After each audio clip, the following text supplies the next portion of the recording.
Foi que foi? Oi, estão me ouvindo?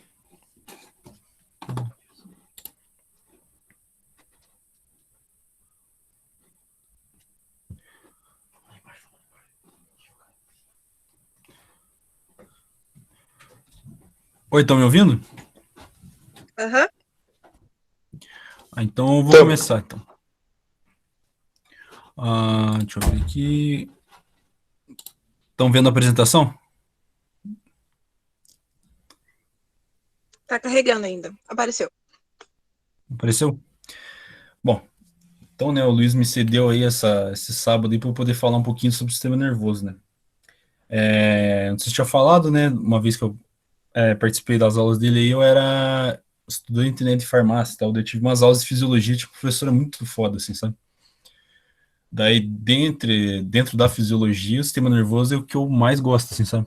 Daí ele falou, você não quer falar um pouquinho, hein, já que você sabe um pouco? Eu falei, vamos aí, né, então. Daí eu larguei farmácia, né, no caso. Eu tô estudando pra medicina e tal, mas o corpo humano, assim, é uma coisa que me fascina e tal, né? Daí vou falar um pouquinho aqui sobre o sistema nervoso, né? Bom, sistema nervoso, né? Vamos falar sobre as divisões dele, né? O sistema nervoso ele é composto, né, pelo sistema nervoso central e o periférico. A gente vai focar um pouquinho mais no sistema periférico hoje. Eu dividi em três partes nessa apresentação. Eu vou fazer uma parte hoje, porque é bem complexo, não é bem complexa, mas é um pouco mais trabalhosa de explicar e tal. E é bom que vocês pegam essa base de conhecimento. Acho que vocês já até viram na faculdade, mas peguem bem essa base para poder, né, depois seguir bem seguir bem na matéria. Então, nessa primeira parte, a gente vai falar do sistema nervoso periférico, né? Também existe o sistema nervoso central, né, que ele é como se fosse o CPU, né, do nosso corpo. Ele é o centro integrador ali. Ele que recebe o estímulo, as respostas e executa as respostas, né? Ele é um computador mesmo, né, o sistema nervoso central. E o periférico, né, ele é dividido lá naquele sistema nervoso autônomo, né, o simpático, parasimpático e o motor somático. Vou falar mais para frente também. Nessa primeira parte, né, a gente vai falar um pouquinho mais da divisão sensorial, né, que são neurônios que recebem o estímulo, e a divisão eferente, que é a que realiza a resposta, né. É mais ou menos disso daí que a gente vai falar hoje. Então, bora lá. Bom, para começar, né, a parte mais importante da nossa aula é entender a estrutura do neurônio, né. Com certeza vocês já viram. Peraí que entrou mais gente aqui na sala, eu só... Aqui. Aí, já coloquei. Vai entrar mais gente, né? Entrou mais gente aqui. Daí a gente tem que falar um pouquinho do axônio, né? Com certeza já viram no cursinho, sei lá, né? Ou na faculdade mesmo, a estrutura de um axônio. Mas é importante entender agora para ficar mais fácil depois. Bom, existem os dendritos, né? Que é a parte que recebe o estímulo do axônio, que a gente já vai entender. Tem o corpo celular, contém o núcleo, ribossomos, complexo de Golgi. O neurônio ele é uma célula como qualquer outra, ele tem todas as organelas lá que traduzem proteína, criam enzimas e tudo mais, é a mesma coisa. Por exemplo, uma célula adiposa tem as mesmas organelas que o axônio. A única diferença é que ela acumula mais tecido adiposo, né? Mais lipídios, né? Aqui, a estrutura, ela obedece à função, né? Que eu vou explicar. E aqui tem o axônio, né? Que é esses prolongamentos, né? Importante a gente já entender que nervo, né? O que é nervo? Né? Nervos são conjuntos de axônios, né? Quando você bate aqui na quina, o cotovelo, por exemplo, você bateu no nervo, bati meu nervo. É um conjunto de axônios que estava ali no teu cotovelo, entendeu? Ele gerou um estímulo e tal, dá aquele choque, né? Aqui tem a bainha de mielina, que é tipo uma gordurinha, ela é um fosfolipídio, que envolve e é um isolante de corrente elétrica, né? Que também eu vou explicar. E aqui tem o terminal axonal, que é a parte final do neurônio, né? Que libera neurotransmissores e tudo mais.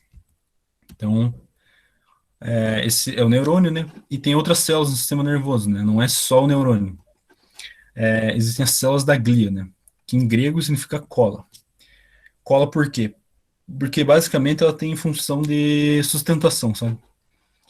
Por exemplo, vamos começar aqui falando dos oligodendrócitos. Oligodendrócitos e as células de Schwann, elas são duas células com a mesma função. Ela forma aquela gordurinha que eu falei ali, né? A bainha de mielina, para propagar melhor o impulso nervoso.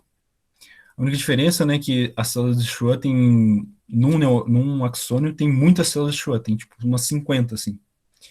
E o oligodendrócito, um dele enrola vários axônios. Então, é uma diferença de tamanho só, assim. Uma diferença de posição, vamos dizer assim. Depois, daí também secretam, né, fatores neurotróficos que fazem crescer os neurônios. As células satélite, elas são corpos celulares de apoio, então função estrutural. Existe a micróglia, que é uma célula imune ali do sistema nervoso, né? Por exemplo, se entrar um patógeno no seu sistema nervoso central, uma bactéria, por exemplo, ela que vai gerar resposta imune ali para tentar matar esse patógeno, né? Só que tem um problema, né? Ela gera espécies reativas de oxigênio para tentar quebrar a parede celular, membrana da bactéria, vírus e tal. Só que ela acaba destruindo os neurônios também. Então fica, né? Você perde um pouco de neurônio e é um pouco perigoso, né? Para o nosso sistema nervoso central. Tem os astrócitos, que ele é um faz-tudo, né? Ele capta água, potássio, neurotransmissores, secretam lá fatores neurotróficos que crescem os neurônios, ajudam a formar a barreira hematoencefálica, também que eu vou falar, e tem um papel na energia ali do sistema nervoso central. Existem também as células ependimárias, né, que elas criam compartimentos, elas que delimitam ali, por exemplo, no nosso cérebro ali, elas que delimitam esse espaço nervoso, né? E ela tem função estrutural, né? Ali a glia, né? A cola. Então, aqui tem um esqueminha, né? Dessas células que eu falei, né? E aqui é a realidade, como que é, né? Ela não é tudo bonitinho assim, né? Com os nominhos e tal. Uma cor diferente uma da outra. Aqui a gente pode ver um oligodendrócito enrolando um axônio e tal. Aqui um tecido nervoso, né? Eles pegam aquelas lâminas lá na faculdade, né? Para olhar no microscópio, eles botam um corante e fica mais fácil a visualização. Uma foto interessante, né? Tipo, se você lesionar um corpo celular, você perdeu aquele neurônio, você não tem mais como recuperar ele. Isso acontece algumas lesões, né, das pessoas. Mas, por exemplo, se você lesiona um nervo, um neurônio, né, um conjunto de axônios, por exemplo, você pode recuperar. Tanto que tem pessoas que elas machucam, né, o cotovelo, qualquer parte do corpo, né, mas elas conseguem recuperar o movimento, né? Quando elas não ficam paralíticas, né? Umas lesões mais leves, elas conseguem recuperar, né? Então é um fato interessante. Por quê? Porque o corpo celular tem o núcleo, né? Se você perde o núcleo, você perdeu a célula. O axônio é só uma parte estrutural ali, um prolongamento da célula, né? Mas é isso aí. Então vamos... Entrou mais gente aqui, peraí. Aí. Daí vamos entender um pouquinho esse impulso nervoso aí. Como que ele acontece no corpo humano, né? Ele acontece em dois tipos de células, né? As células, né, musculares e os neurônios. Então são essas células aí que elas conduzem a propagação de corrente elétrica, né? E vocês vão ver que é bem igual um cabo de energia no nosso cérebro, nossos neurônios. É a mesma coisa, o mesmo funcionamento. Isso que eu acho fascinante desse sistema nervoso aí. Mas para isso, né, eu preciso explicar um negócio que é um pouquinho complicado aqui, mas acredito que vocês vão entender de letra aqui, né? Toda célula do corpo humano ela tem um potencial de repouso. Talvez vocês já tenham visto na faculdade, né? O que é isso? É uma diferença de cargas entre o lado de fora da célula e o lado interno da célula. Então, toda célula no nosso corpo tem esse potencial, essa diferença. Ela é gerada por uma enzima, né, uma proteína transmembrana de transporte ativo. E ela precisa de ATP, ela precisa de energia. Então, 80% taxa metabólica basal, que é o tanto que a gente gasta de caloria por dia, 80% é por causa dessa proteininha aqui. Se você ficar deitado o dia inteiro lá, vai gastar energia, né? É a tua taxa metabólica basal, por causa dessa troca aí de íons. Então, o que acontece, né? O normal é o sódio sair do lado de fora e entrar para dentro, por difusão simples, né? Por quê? Porque no sangue, no líquido intersticial, tem mais sódio. Então, o sódio sai do mais concentrado para o menos concentrado. Só que o que acontece? Essa proteína transmembrana, ela pega sódio de dentro da célula e joga para fora. E com o potássio é o contrário. A tendência do potássio é sair da célula, né, de dentro para fora. E o que acontece é o potássio entrar para dentro, entendeu? E notem que é 3 sódios saindo e 2 entrando, né? Então tem uma diferença de cargas aí. Olha lá. Fica com mais cargas positivas do lado de fora e com menos cargas positivas do lado de dentro. Então fica com um potencial negativo. Essa história de cargas aí, não sei se vocês entendem bem, mas vou explicar rapidinho aqui. Por exemplo, o sódio que tem na natureza, ou ele está conjugado com cloreto, por exemplo, cloreto de sódio, né? Que é negativo o cloreto e o sódio é positivo. Por que isso? Porque tem alguns compostos na natureza que têm tendência em perder elétrons, né? O sódio e o potássio são um caso desses. Eles, em forma metálica, eles não têm carga, mas vamos dizer assim, que eles gostam de perder elétrons. Se eles perdem elétrons, que tem carga negativa, ele fica com carga positiva. E é assim que eles estão dispostos no nosso sangue, no nosso líquido intersticial, né? Porque eles têm que ficar solúveis, né? Então eles têm que ter cargas. Então a gente tem uma série de íons no nosso corpo. O sódio e o potássio são uns deles, né? Daí, de toda a célula fica desse jeito: negativa dentro, positiva fora. Mais ou menos isso que a gente precisa entender. Tá. Daí, potencial graduado. A gente pode entender o potencial graduado como uma onda de cargas, assim, chegando no neurônio. Deixa eu só colocar mais uma pessoa aqui.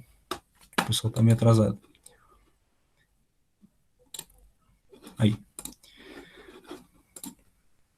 Então, esse potencial graduado, né, é uma onda de cargas, entenda como isso, que vai gerar uma despolarização, que é deixar a carga mais positiva, ou hiperpolarizá-la, que vai deixar mais negativa, né? Esses estímulos aí podem ser elétricos, né, tomar um choque, por exemplo, químicos, que é por neurotransmissores, né, você tomar um remédio e tal, a gente vai entender esse mecanismo e tal, e mecânicos, uma batida mesmo. Quando você bate o cotovelo, por exemplo, foi um estímulo mecânico. Abriu os canais ali, que eu vou explicar. Abriu os canais, entrou corrente, entrou íons, né? Girou corrente elétrica, fez aquele espasmo, assim, sabe? Mesma coisa, não sei se todo mundo já levou um tapão na cara, assim, muito forte. Se você tomar um tapão muito forte na cara, você vai ver que teus olhos ficam fazendo aquelas luzinhas, assim, sabe? Foi um estímulo mecânico muito forte que chegou até abrir os, os canais ali de sódio e tal, que fez gerar essa corrente e você enxergou aquela eletricidade, entendeu? É tipo a eletricidade que você está enxergando.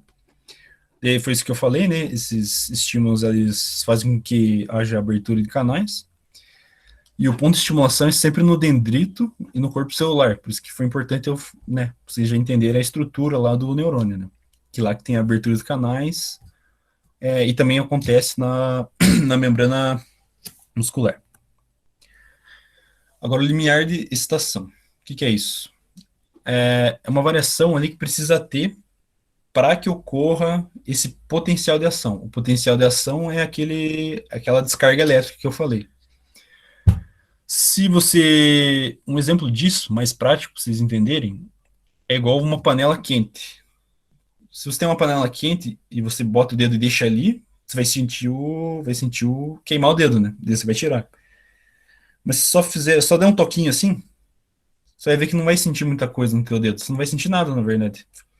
Por quê? Porque não chegou nesse limiar de excitação, não chegou a despolarizar tanto ali os neurônios que tem no dedo para desencadear um estímulo, para chegar lá e tal, e acontecer todo o processo, entendeu?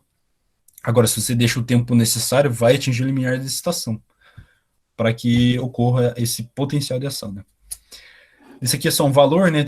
Ela tem que variar mais ou menos de 15 a 20 milivolts, que é a medida, né, de carga. E obedece o princípio do tudo ou nada. Tudo ou nada é isso que eu falei, né? Se você tiver um estímulo que não chegar nesse limiar, nada vai acontecer, você não vai ter o estímulo. Se passar, vai despolarizar a membrana e você vai ter o estímulo. Então, aí vamos explicar um pouquinho essa propagação, como é que acontece. Por exemplo, se tomar um... Ah, entrou mais gente. Já eu vou colocar aqui. Aqui. Entrou um estímulo aqui através do dendrito, né? O que acontece? Quando você gera esse estímulo, aqui tem uns canais, entenda como tipo fendas assim, que vai entrar o sódio pro lado de dentro, né? Porque é o natural de acontecer. Esses canais obedecem essa passagem natural. O que acontece? Vai despolarizar a membrana, vai aumentar as cargas dentro, né? Então, o sódio, né, ele vai entrar, vai passar por aqui, e aqui não tá mostrando, mas aqui tem os canais voltagem independentes. O que acontece? O axônio, vamos dizer assim, ele sente a carga vindo, aquele potencial graduado que eu falei. Com isso, abre mais canais de sódio aqui, entendeu? Então, entra sódio aqui, ele vai passando e tal, carga positiva, e abre mais canais de sódio aqui. Então, vai despolarizando a membrana e vai propagando o impulso nervoso, né? Isso em questão de milissegundos, né? E o que acontece? Conforme vai passando, né, o sódio aqui, a carga positiva, a, abre canais de potássio. E o potássio tem tendência de sair da célula. Então aqui repolariza, entendeu? Volta ao estado que estava. Então, essa é a propagação do impulso nervoso.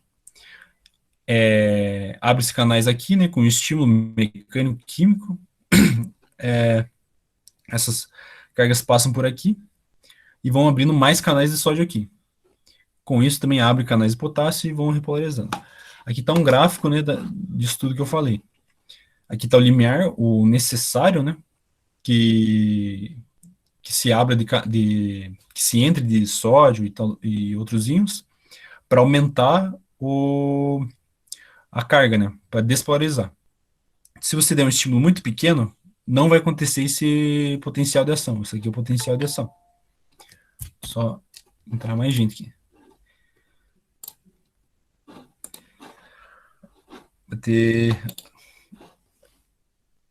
Aqui vai ter um maior potencial de ação. Daí o que acontece, né? Nessa parte que sai bastante potássio, eles são lentos, né? Então sai muita carga dali, entendeu? Daí o que acontece? Fica hiperpolarizado, né? Por um tempo, fica menor do que o potencial de repouso, lá que era menos 70, né? E basicamente é isso aí, né? Resumindo, o estímulo entra, ele passa por aqui, abre canais de sódio, o sódio entra, o potássio sai. É mais ou menos isso daí.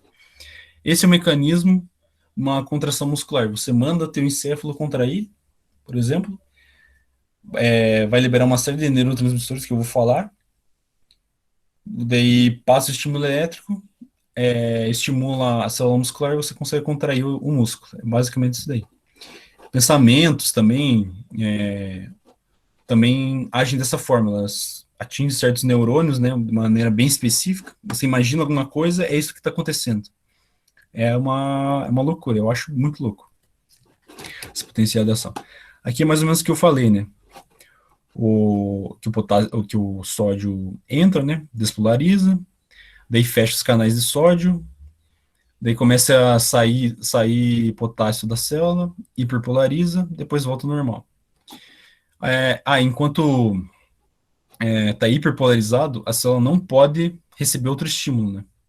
Esse é um mecanismo de não despolarizar demais, né? A célula, né? De não atingir muitos milivolts, né, acima do potencial de repouso. E eu acho isso aí muito fascinante, porque quando você, por exemplo, paga Copel, o que você está pagando? Você está pagando para que envie cargas por meio de cabos de energia, elétrons no caso, né?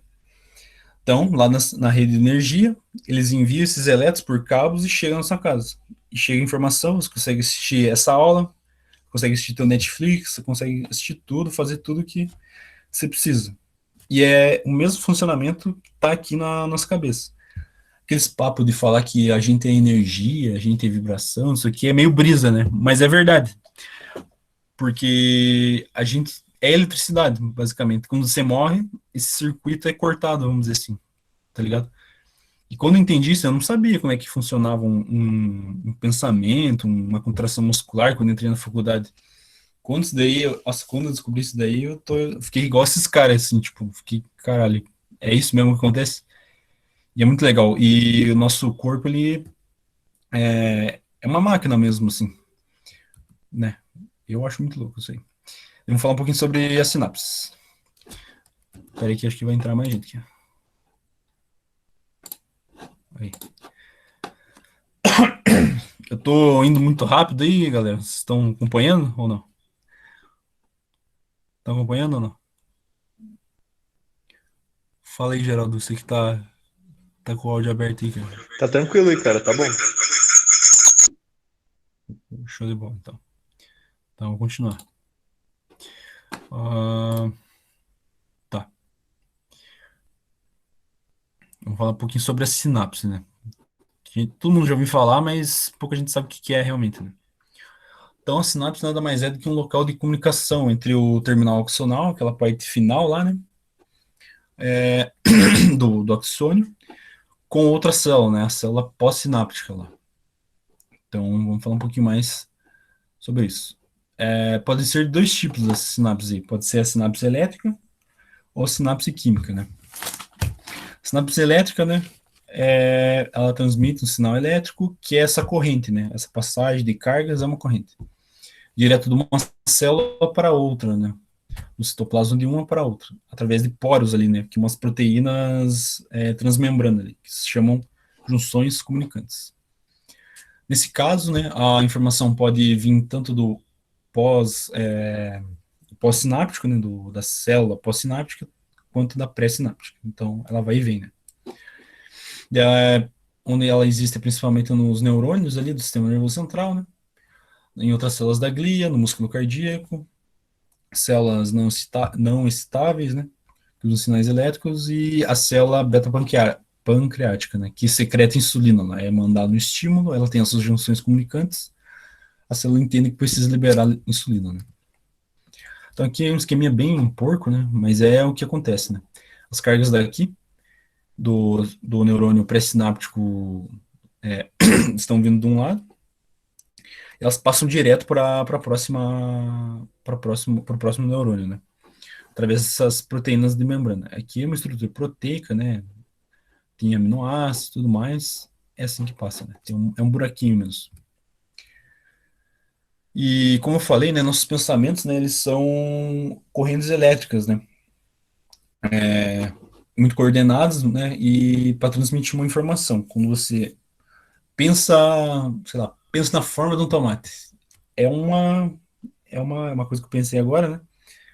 É uma rede complexa de neurônios que eles tentam, né? Eles enviam estímulo nervoso e você acaba interpretando, aquilo lá é um tomate, né? Agora eu imaginei um tomate, por exemplo.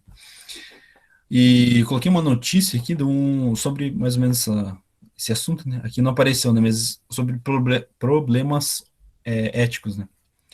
Teve uma pesquisa 2 anos atrás, né, que alguns cientistas eles restauraram a função de cérebros de porcos mortos. Então, eles pegaram o cérebro lá de porco, né? Que tinha acabado de morrer, num abatedouro e tal, e colocaram uma solução salina, que tem aqueles íons que eu falei. E eles viram que começaram a ter sinapse, a ter essa sinapse elétrica, começou de um lado para o outro e tal. Eles ficaram meio em choque, assim, né? Só que onde que isso vai parar, né? esses problemas de pesquisa são bem complicados, ainda mais com animais e tal, né? Porque vai que essa corrente que estava tendo no cérebro do porco era um pensamento, vamos dizer assim. Provavelmente não era, né? Mas vai que passou um pensamento e, tipo, aquilo dali não tá fora de um corpo, né? Não faz muito sentido, é contra a natureza, né? Muita das pesquisas são fora da natureza, né? A gente tem que pensar, né? Tipo, pô, até onde que a gente vai? Daqui a pouco estão colocando esse cérebro de porco num robô, assim, vira um Robocop, sei lá, um Frankenstein. É meio cabuloso, assim, eu acho, né? O caminho que tá indo a ciência. Mas eu achei bem interessante ao mesmo tempo, é bem legal, né? É um problema aí desse entendimento de sinapse elétrica, né? Eles viram que dava para fazer isso daí com porcos mortos, né? Que foi um estudo de 2 anos atrás, né? Vamos falar um pouquinho sobre a sinapse química. Só tomar uma aguinha aqui só para molhar o beiço. Aí. Então, a maior parte dessas sinapses aí do nosso corpo são sinapses químicas, né? Elas utilizam de neurotransmissores, né? Que é uma molécula química, né? Para transmitir uma informação. Esses neurotransmissores, né? Eles têm vários tipos, tem uns que são aminoácidos, outros são as moléculas bem complexas. Eles se ligam nos receptores da membrana pós-sináptica. E esses receptores podem ser ionotrópicos. O que é um ionotrópico? Íon ali, tem no nome. Ele se liga ao receptor e vai abrir canais de sódio ou de cloro, dependendo, né, do neurotransmissor, né? Que pode ser uma resposta inibitória ou excitatória. Ele tem uma resposta rápida. Esse neurotransmissor se liga no receptor, abre canais, entra a carga e gera resposta. A resposta é rápida, imediata. Os metabotrópicos são um pouquinho mais lentos, né? O neurotransmissor ele se liga ao receptor, e essa ligação do neurotransmissor e receptor gera uma resposta metabólica dentro da célula.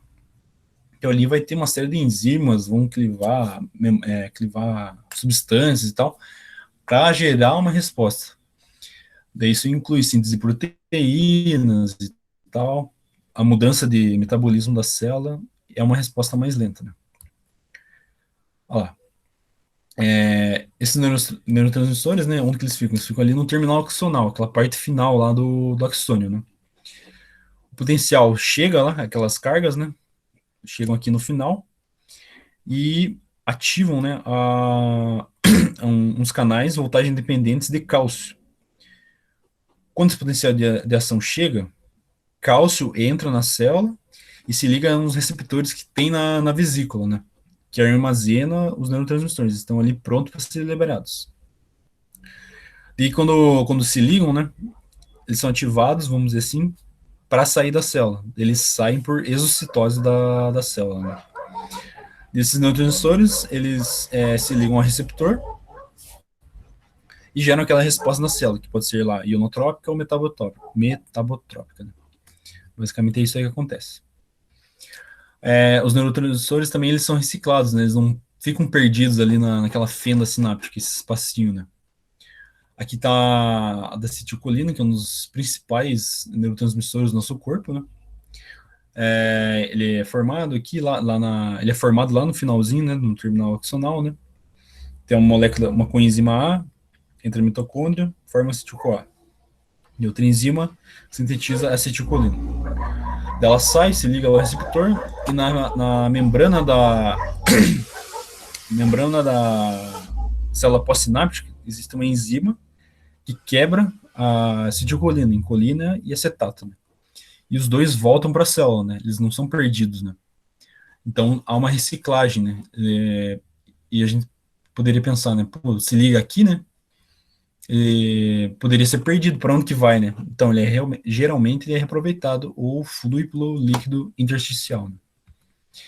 Um exemplo legal disso daqui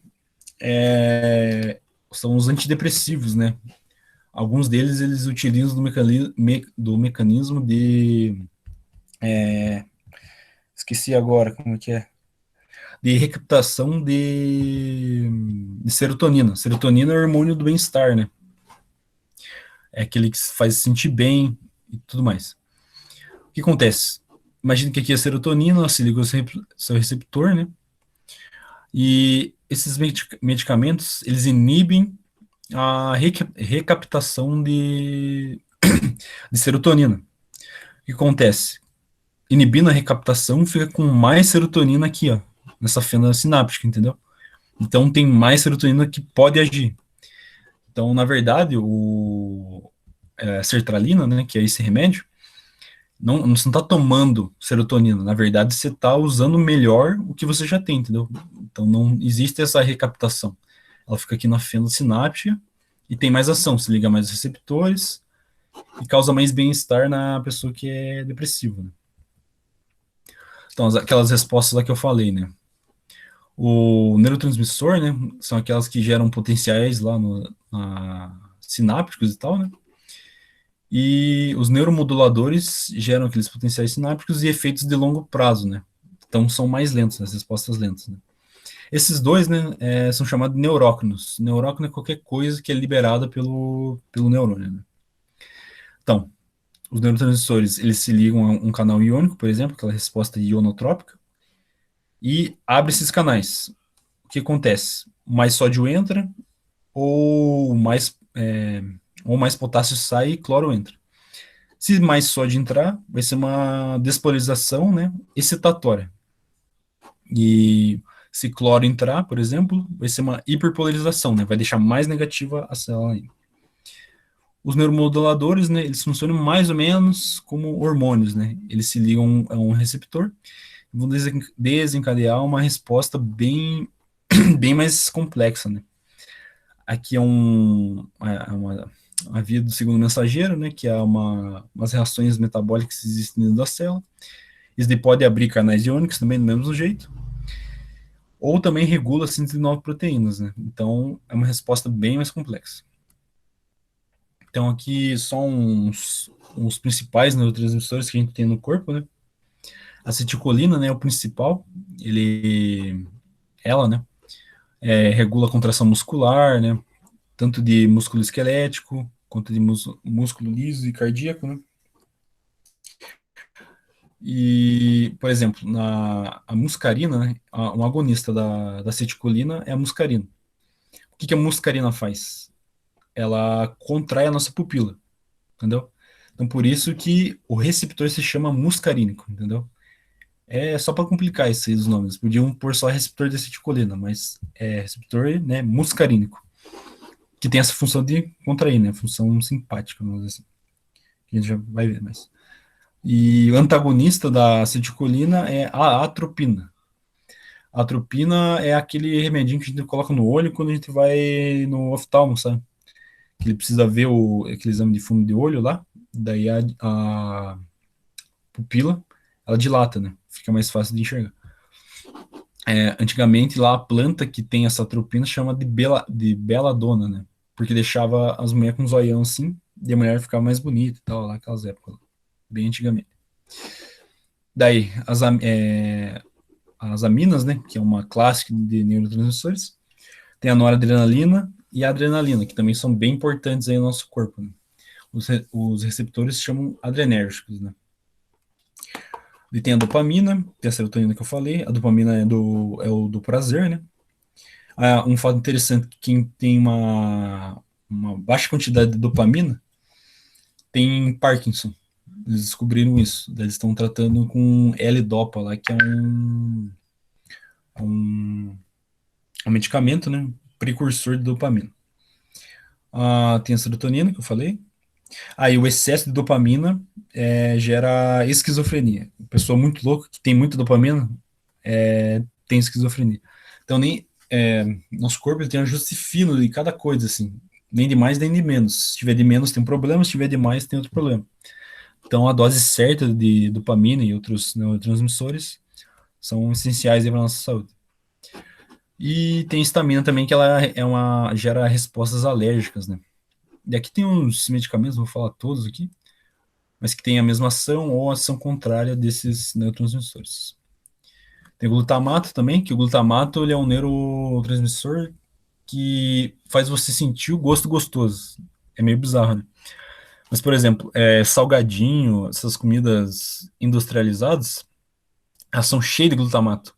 Glutamato monossódico. Pode ver lá no rótulo lá. Por quê?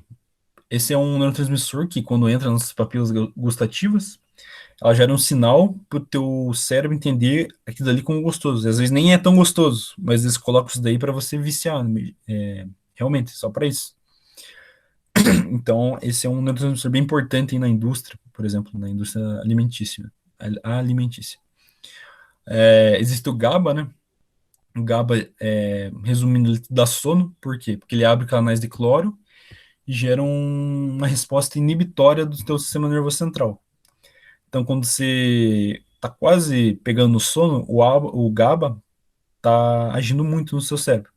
Tanto que ele é um suplemento, você pode comprar, né? Se você tem dificuldade em pegar no sono, tomar GABA pode ajudar.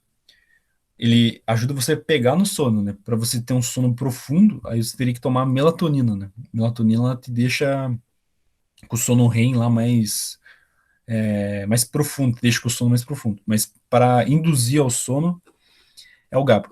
E é esse neurotransmissor que você libera quando você toma, você enche a cara, né? O que acontece? Ele é um inibidor lá do córtex, né? Acho que pré-frontal, né? Então, o que acontece? É a parte que pensa. Você tá tudo inibido nessa parte que pensa. Então, por isso que você faz loucura e tal quando você tá louco, entendeu? Quando você tá bêbado.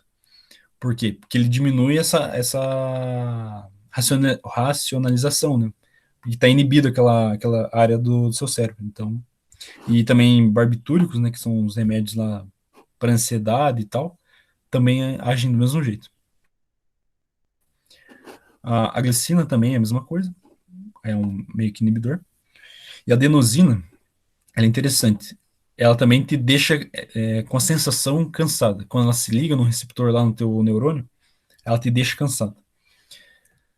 A molécula de cafeína, ela é bem parecida com a de adenosina. Então ela consegue. Peraí, tem mais gente entrando. É. Então, ela tem a molécula dessas duas são bem iguais, né, uma com a outra. Então ela consegue se ligar ao mesmo receptor da adenosina, a cafeína. O que acontece? Com a cafeína se ligando a esse receptor da adenosina,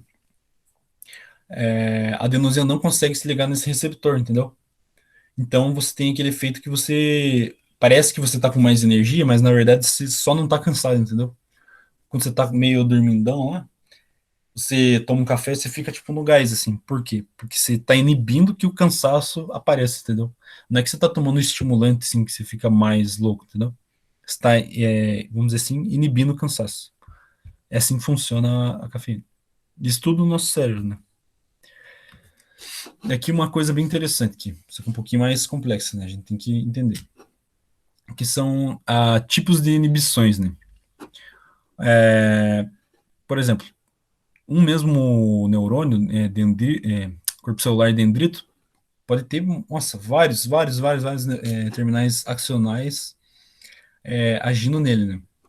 Por exemplo, aqui tem dois positivos e um negativo. Vamos dizer assim que estava vindo um estímulo excitatório, mas existe um neurônio inibidor, entendeu? Ali funcionando. Se você não tivesse esse neurônio inibidor, seria um estímulo excitatório. Mas como somou com o estímulo negativo, por exemplo, entrou cloro aqui, isso aqui inibe, né, a passagem de corrente elétrica, então não vai ter estímulo lá nas células-alvo. Então, mais ou menos o que acontece? Isso aqui é um exemplo da dor, por exemplo. Quando você machuca, tem uma fratura, alguma coisa assim, uma lesão, pode perceber. Quando você, sei lá, fura ou corta o dedo, dói pra caramba. E quando você aperta teu dedo, você, tipo, sente uma dor menor. O que acontece? Você apertou o neurônio inibidor, entendeu? Daí o que acontece? Diminui a dor, entendeu? Aqui no caso tá terminando tudo, né? Aqui no caso está inibindo o potencial de ação, né? Lógico que não vai ocorrer, mas o que acontece no nosso caso é diminuir a dor. Por exemplo, ele inibe um colateral, porque pode ter três terminais acionais e você inibe um, entendeu? Então você sente menos dor com isso. É mais ou menos uma aplicação prática dessa inibição pós-sináptica, né? E a pré-sináptica. Bom, galera, deixa eu ver aqui. Foi uns 40 minutos. Então, aprender um pouco aí, não sei. Tem mais coisas para falar. Vocês preferem que eu fale hoje já ou preciso da opinião de vocês aí? É que minha apresentação tem 70 slides, então eu apresentei 26. Mas falem aí, o que vocês acham? Se alguém tiver aqui, né? É isso aí. Cara, por mim tranquilo, se quiser continuar aí. Tá, vou apresentar a segunda parte então. Valeu aí, Geraldo. Aí, cara. Beleza. Então vamos lá. Vamos falar um pouquinho agora do sistema nervoso central, né? Essa primeira parte eu vou falar um pouquinho mais da compartimentalização dele e anatomia dele. Bom, o sistema nervoso central, né? Ele consiste basicamente no encéfalo e medula, né? O que a gente vê quando a gente olha, né, o sistema nervoso central, macroscopicamente, né? A substância cinzenta, né? Que são corpos celulares, dendritos e axônios não mielinizados, que é aquela gordurinha lá que eu falei. E a substância branca, né? Que são os axônios mielinizados, né? Essas aí são estruturas bem frágeis, né? Parece uma geleca, assim, sabe? Então, encefalomedulas precisam de uma certa proteção óssea, né? Membranosa, que são os meninges lá, e líquida também, né? Então, aqui está uma figura, né? Explicitando isso aí que eu falei, né? Tem o crânio, a proteção óssea, aqui está o cérebro, o cerebelo e tal, e a medula. Lá, né, no nosso cérebro, né? Na parte mais de cima ali, distal e tal, a gente tem a dura mater, né? Que é uma parte ali associada com veias e tal, que drenam ali o sangue, né? Do que existe no nosso cérebro. Tem a membrana aracnoide, que é um tecido conjuntivo, né? Também tem a pia mater, né? Que é uma membrana fina ali que ela adere ao cérebro, né? E embaixo daqui tem o líquido cefalorraquidiano também, né? Que tem em cima dele tem as artérias e tudo mais.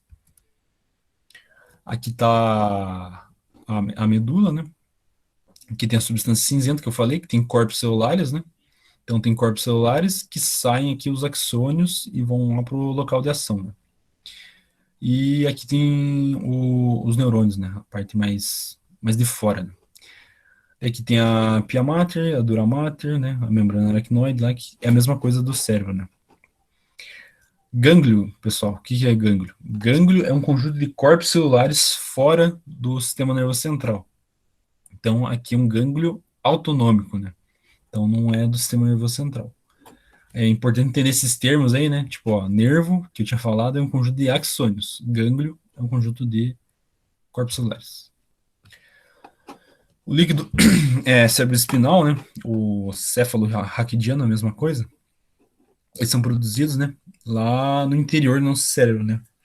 Pelo plexo coroide, que eu já mostro uma foto aqui. Essa aqui é a estrutura deles, né?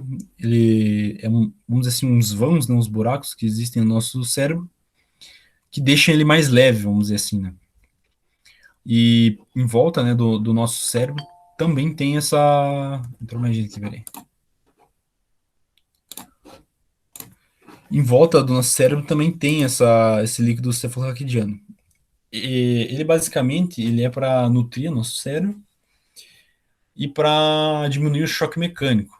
Se você pegar um queijo num pote, assim, sabe? Que tem um vão assim e balançar, ou um tofu, você vai ver que o queijo bate forte, assim, até machuca o queijo, vamos dizer assim. Se você encher de água e pôr o queijo, se você mexer assim, você vai ver que nem mexe o queijo quase. Então, quando você dá um pancadão com a cabeça assim, esse líquido ele consegue frear o teu cérebro, entendeu? Então você evita de ter lesão no seu cérebro. Então, por isso a importância desse líquido cerebroespinal aí. E medula lá a mesma coisa. A secreção, né, é feita nesses ventrículos que eu falei, né, e flui por todo ali o espaço subaracnoide, né, aquela onde tem essas redinhas aqui, né, as teias de aranha, vamos dizer assim. E como que acontece essa secreção, né? É feita pelo plexo coroide. Lá tem sangues, né? Sangues não, né? Capilares, né? Que contém sangue lá dentro. E tem as células ependimárias, lá que eu tinha falado no começo. O que acontece? Passa H2O, água aqui, né? E essas células secretam certos íons aqui nesse líquido cerebroespinal. Secretando íons, esses íons puxam a água por osmose, entendeu? Então, ali, com isso, forma esse líquido intersticial. Esse aqui é o plexo coroide, né? Que secreta esse líquido aí. Vou falar um pouquinho sobre a barreira hematocefálica, né? Ela não é uma barreira de fato, né? O que ela é? Elas são capilares altamente seletivos, né? Recobertos ali por esfingolipídios e tudo mais, né? Conjunções oclusivas, né? Elas não deixam passar qualquer coisa ali no nosso cérebro, né? E o transporte de substância dá por meio de canais de membrana e transporte ativo. Então aqui mostra um pouquinho, né, do suprimento sanguíneo do cérebro, né? Se você estender todos esses vasos aí, eles vão formar 640 quilômetros de vasos capilares, entendeu? Se você pegar e esticar tudo, vai dar tudo isso de capilares. Então, nosso cérebro é bem irrigado de sangue, né? Porque ele precisa também de muita energia, né? E esses neurônios, né, eles estão protegidos ali contra substâncias nocivas, né? Por exemplo, por que existe essa barreira aí? Se você está com uma infecção no sangue, essa barreira aí, ela impede que patógenos entrem no cérebro. Geralmente, se você encontra sangue nesse líquido cefalorraquidiano lá que eu tinha falado, geralmente você está com infecção lá no sistema nervoso central, porque essa barreira não foi capaz de barrar esse patógeno aí, né? Então, isso acontece com meningite, por exemplo, né? Bactérias fazem isso, né? Então, o astrócito que eu tinha falado lá no começo, né? Ele secreta substâncias paráquinas, né? Tipo, para envolver esses capilares e deixar eles bem protegidos, para que não passe nenhuma substância que o sistema nervoso não quer, vamos dizer assim. Aqui um exemplo prático, né, dessa barreira aí. Se você tomar dopamina, que é o caso de uma pessoa com Parkinson e tal, depressão, se tomar a dopamina pura, ela não vai ter ação no seu cérebro. Por quê? Porque a dopamina ela não consegue passar a barreira hematocefálica. Mas já se você tomar o L-Dopa, que é um medicamento, né, você consegue ter essa ação da dopamina. Você vai tomar o L-Dopa, ela consegue passar a barreira hematocefálica, e com isso, lá no neurônio, ela tem uma enzima que gera dopamina, entendeu? Então, essa é uma ação do medicamento aí que utiliza desse sistema aí, né, da barreira hematocefálica, né? Então, é bem importante essa barreira aí, porque ela tem uma grande seletividade, né? Não é qualquer coisa que entra no nosso cérebro, entendeu? Então, é de grande importância essa parte aí. O metabolismo, né, do tecido neural, né, ele basicamente ele usa glicose só, e O2, né, oxigênio, para gerar ATP. Isso já é um indício que a dieta cetogênica, por exemplo, essa dieta que só tem gordura, por exemplo, é meio, assim, para algumas pessoas faz bem, né, porque tem umas pessoas que têm problema com carboidrato. Mas certas pessoas, assim, tipo, eu não consigo viver sem carboidrato. E não é nem porque é gostoso, é porque realmente causa falhas no nosso sistema nervoso central. É lógico que a glicose ela consegue virar corpos cetônicos lá. Você vai ter glicose no cérebro. Teu corpo dá um jeito, né? Mas por que você vai dar esse trabalho pro teu corpo, né? Sendo que ele pode simplesmente só captar a glicose do alimento e oxigênio e gera muita ATP ali, né? Então, é um trabalho a mais pro teu corpo, uma dieta que só tem gordura e proteína, por exemplo. O encéfalo, né, ele recebe 15%, né, do sangue bombeado, igual eu tinha falado ali. O encéfalo é muito bem irrigado de sangue, né? Porque tem que chegar muita glicose lá também, né? Então, por causa disso. E mais ou menos metade do consumo de glicose no nosso corpo é pelo cérebro, entendeu? Então é muito importante consumir glicose se você vai ter uma prova e tal. Por isso que as pessoas comem chocolate e tal. Tá certo que tem um pico de insulina, né, e tal, te deixa meio letárgico, mas é importante ter glicemia no sangue, né? Ter açúcar no sangue, para você conseguir pensar mesmo.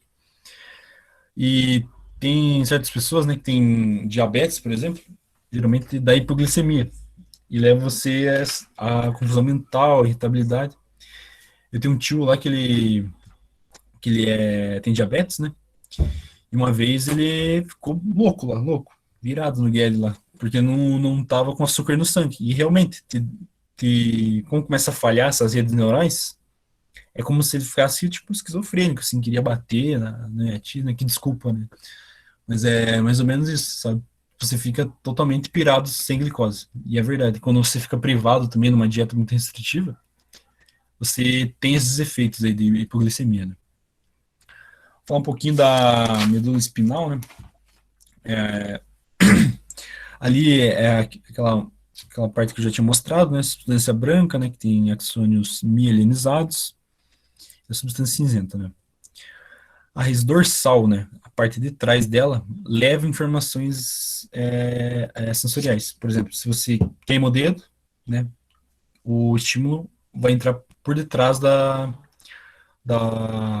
medula espinal.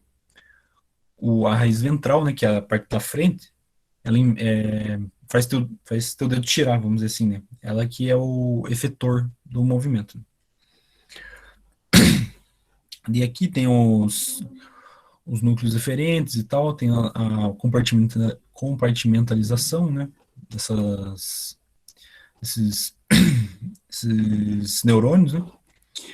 E tem a substância branca, substância cinza e tudo mais, né? Os tratos ascendentes, né?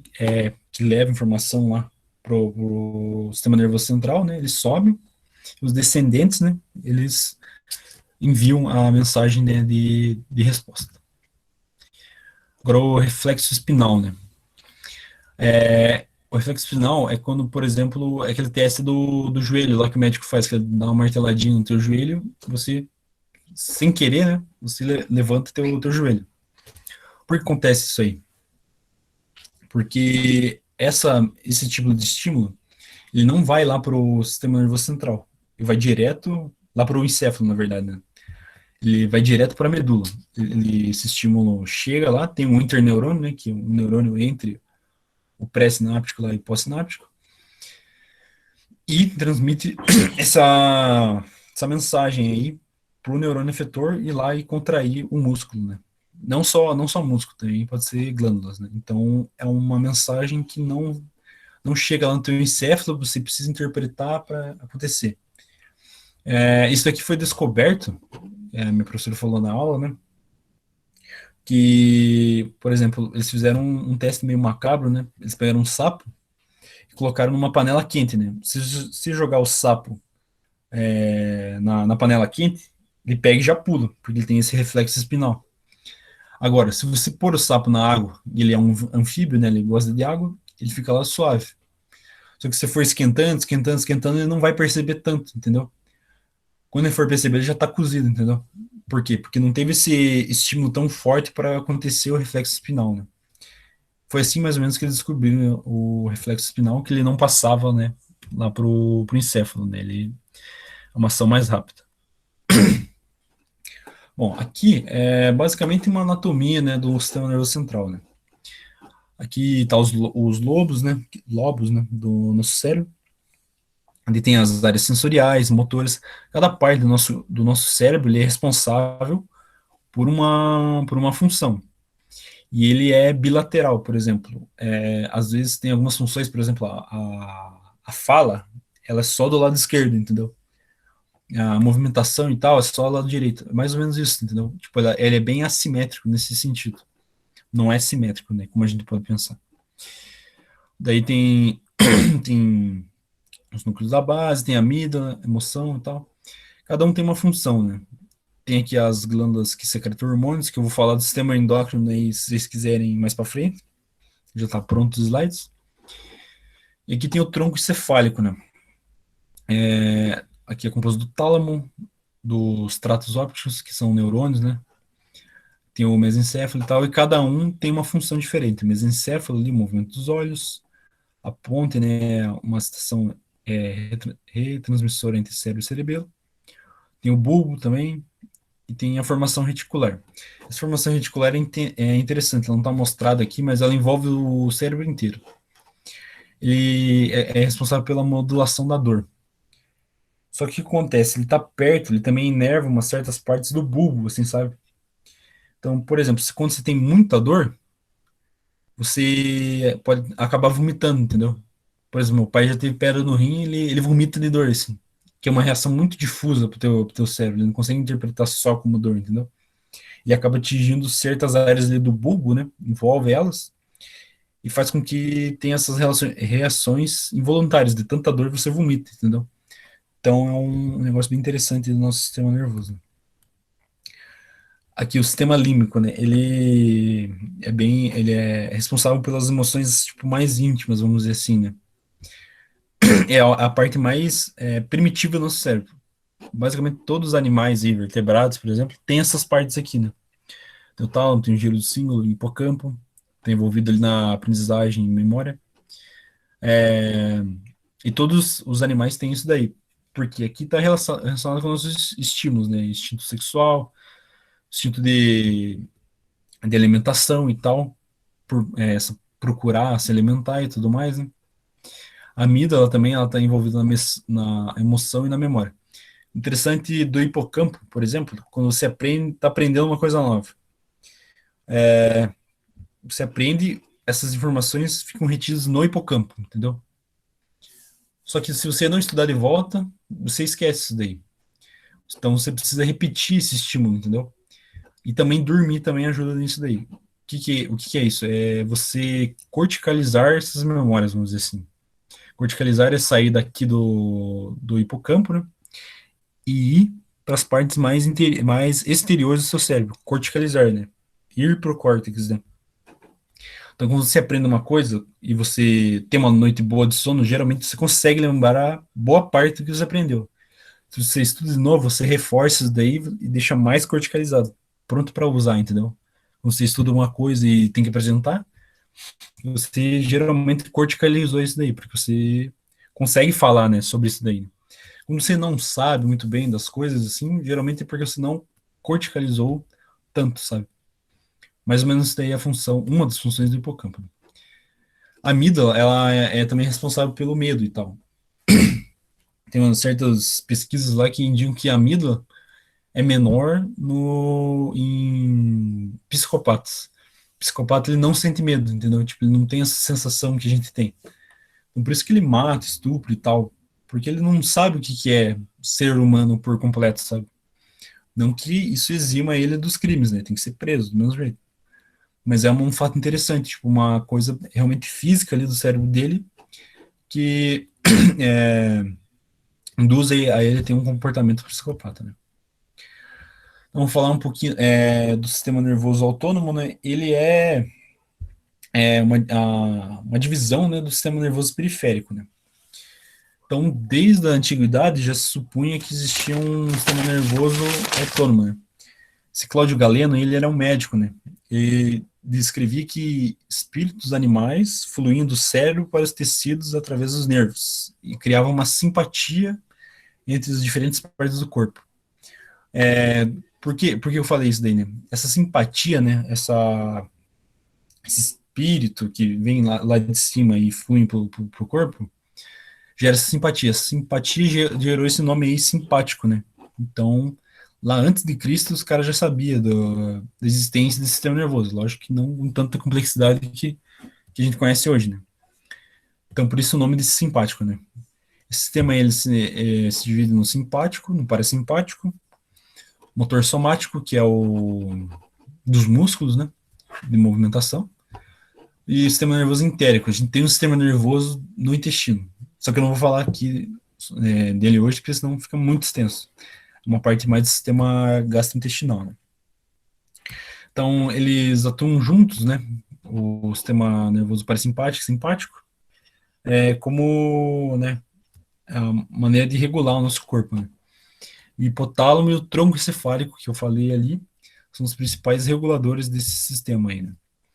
De cada partezinha aqui é responsável por descer, né, aqueles neurônios lá para gerar uma resposta, né? Então aqui tem o controle da bexiga, tem o controle do respiratório, controle da pressão arterial, tudo por meio daqueles neurotransmissores que eu falei, entendeu?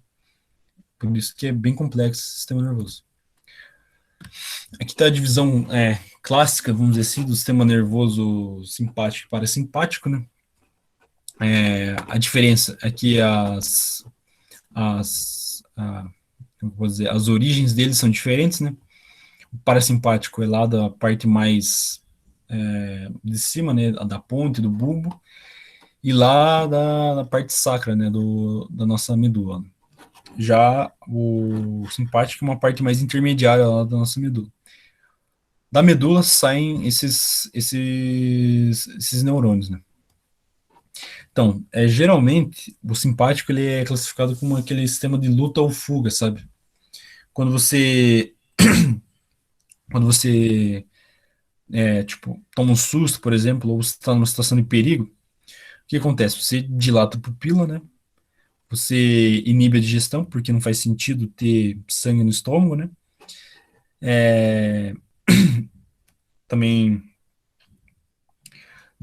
vai mais sangue para os músculos, né? Tipo, órgãos periféricos e tal, pra você ficar pronto para a luta, né? Geralmente é isso que acontece. Já o parasimpático, geralmente, né, associado àquela o estado de relaxamento, né? Quando você come aquela feijoada, por exemplo, né? O que acontece? Você fica pesado, assim, você quer dormir, né, na verdade. E é isso mesmo que acontece. E lá no RPG, por exemplo, eu fazia meus pratão lá no RU lá, e cara, eu ia dormir. A aula de 1h30 era para dormir, não era para assistir. Não tinha como, assim, sabe? Você ficar muito focado, assim, faz até mal, porque tem que ir sangue pro teu cérebro pra você estudar, e o sangue tá na barriga, né? Então, né, é bom não exagerar nas refeições se você quer estudar depois, né? Eu não faço isso, mas acontece. A deles agem em conjunto, né? Por exemplo,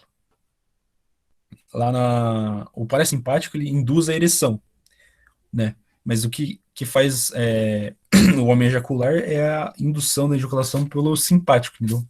O simpático faz contrair ali os músculos que tem e gera ejaculação. Então os dois agem juntos. Tem outros exemplos também, né?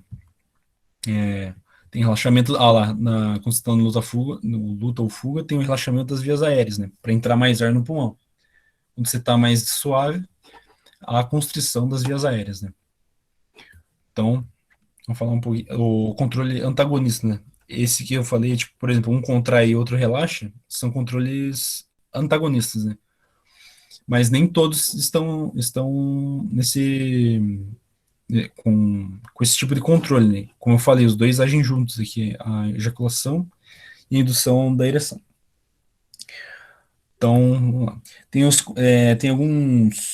alguns sistemas também, né, que eles são inervados por apenas o simpático ou parasimpático também. Tem certos órgãos que não tem essa dualidade aqui de sistemas nervosos, né? Então, vamos lá. Essas vias autônomas, né? Vou tomar uma aguinha aqui. Já termino aqui, galera.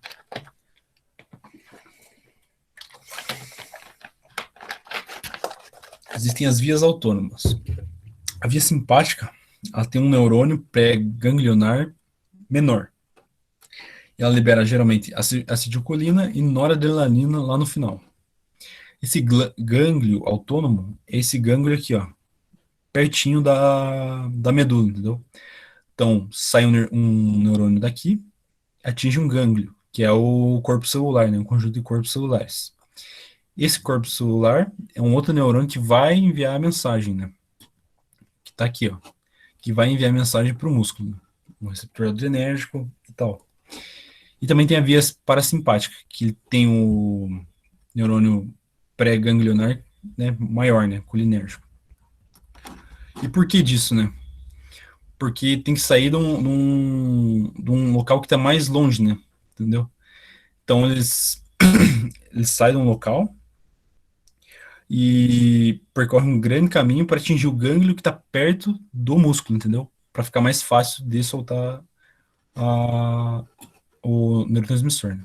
Então a via simpática, para resumir, ela libera acetilcolina e noradrenalina. A parasimpática libera só acetilcolina, entendeu? Então, aqui tem os tipos de receptores que eu tinha falado, adrenérgico, muscarínico, e tem os tamanhos diferentes que nem eu tinha falado. Né? Daí aqui tá mais um exemplo, né? Daí tem os alvos autonômicos, né? Os músculos liso e cardíaco, porque eles não são voluntários igual o nosso músculo esquelético, né? Algumas glândulas, parte do tecido adiposo e tal. E aqui tem a secreção uma via especial, né? Que tem o lado do sistema nervoso, vai direto no neurônio especial que tem lá na glândula suprarrenal. E libera hormônios e tudo mais e cai no sangue. Aqui estão uns exemplos de alguns efeitos, né? Das respostas, né, ocasionadas por esses neurotransmissores, né? Não vou falar tudo aqui, mas essa resposta ela depende do tipo do receptor. No mesmo neurotransmissor, ele pode gerar respostas diferentes se o receptor for diferente, entendeu? Por exemplo, glândulas salivares, tem o alfa e o beta. Se o neurotransmissor se ligar ao alfa, vai ter uma resposta. Se ligar ao beta 2, vai ter outra resposta. Por quê? Porque são dois receptores diferentes, vão ter duas respostas diferentes, né? Então, daí tem vários tipos, né, de neurotransmissores e receptores. Os beta-bloqueadores aí que eu coloquei é um exemplo dos remédios para pressão sanguínea, né? Então, o receptor beta, né, ele faz com que seja liberada muita excitatória do coração, né? Então, aumenta muito a pressão. Como é um beta bloqueador, inibe a ação desse receptor beta, entendeu? Então, a pessoa consegue ter uma maior vasodilatação e tudo mais, e consegue ter um efeito melhor da pressão arterial, né? Então, esses alvos aí das vias autonômicas, né, são os músculos lisos, cardíaco, glândulas, tecido linfático, adiposo. E esse local, né, que ocorre o neurônio pós-ganglionar, que vai liberar esse neurotransmissor e a célula-alvo, é chamado de junção neuroefetora, né? E essa estrutura dessa sinapse autonômica, ela é um pouquinho diferente, ela não é igual aquela que eu mostrei, né, que é um axônio, né, se ligando aos dendritos da outra célula. Ela tem as chamadas varicosidades, né, que são tipo umas dilatações do neurônio, que eles soltam neurotransmissores em volta ali da superfície das células-alvo, né? Então, por exemplo, aqui, ó, o neurônio, né, pós-ganglionar lá, que está pronto para secretar os neurotransmissores, eles envolvem as células musculares lisas, por exemplo, aqui de um intestino, por exemplo, né, é um órgão que tem musculatura lisa. Então, vai liberar através dessas varicosidades e tem uma resposta um pouquinho mais lenta, né, porque não é tão imediato no receptor e tudo mais. É um esquema diferente aí, né, ele envolve as células. Então, aqui tem um exemplo, né, da liberação e remoção da noradrenalina por essas varicosidades, né. Aqui é como se fosse um terminal axonal, né. Vai chegar o potencial de ação, vai abrir lá os canais de cálcio, vai fazer exocitose e vai liberar os neurotransmissores para ter aquela resposta lá, metabotrópica e tudo mais. Onde difundir para o sangue e basicamente é isso aí, né. A diferença é que essas varicosidades. Bom, era isso aí, galera. Vocês estão cansados, tá igual o Bob Esponja aí. Estão ferradão, né? Acho que foi quase uma hora, né, de apresentação. Daí a terceira parte, eu vou fazer semana que vem junto com o sistema nervoso, se vocês quiserem. Pode ser? O quê? É sistema endócrino, na verdade. Vou fazer semana que vem. Estão aí? Beleza? Eu acho que eu terminei por hoje. Firme, pô. E é isso aí. Arrasou. Show de bola. Se tem alguma dúvida aí? Parabéns, Agui. Tem alguma dúvida aí? Pergunta aí, se eu souber, eu respondo.